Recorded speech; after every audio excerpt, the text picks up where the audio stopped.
শান্তি মেরে ফেলার জন্য আক্রমণ হয়েছে এবং এই এসপি ধৃতিমান ভট্টাচার্য উদয়ন গুহ ভাইপো অভিষেক ব্যানার্জির নির্দেশে করেছে।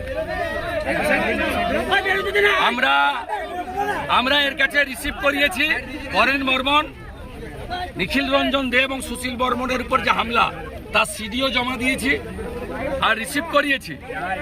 আমরা বসিনি ওর কাছে, ওকে বলেছি কোর্টে দেখা হবে, কারণ আজকে এখানে এসেছি জলপাইগুড়ি সার্কিট বেঞ্চের অনারেবল জাস্টিস সম্মানীয় সৌগত ভট্টাচার্য মহোদয়ের অর্ডারে আমরা তার কাছেই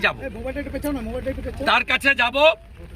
উনি বলছিলেন যে গাড়ি ভেঙেছে তাকে অ্যারেস্ট করা হয়ে গেছে। আরে অ্যারেস্ট তো উদয়ন গুহকে আগে করতে হবে।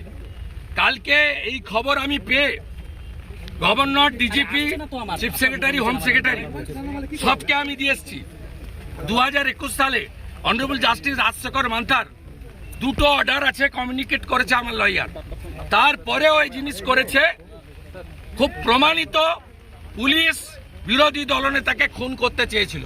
খুনের মামলার প্রত্যক্ষ আসামি যদি উদয়ন গুহ হয়, পরোক্ষ আসামির নাম Dhritiman Bhattacharya, promotee WR IPS। প্রত্যক্ষ খুনি যদি উদয়ন গুহ হয়, পরোক্ষ খুনি হচ্ছে ধৃতিমান ভট্টাচার্য। এই খুনির সঙ্গে ধৃতিমান ভট্টাচার্য এই খুনির সঙ্গে কোর্টেই দেখা হবে।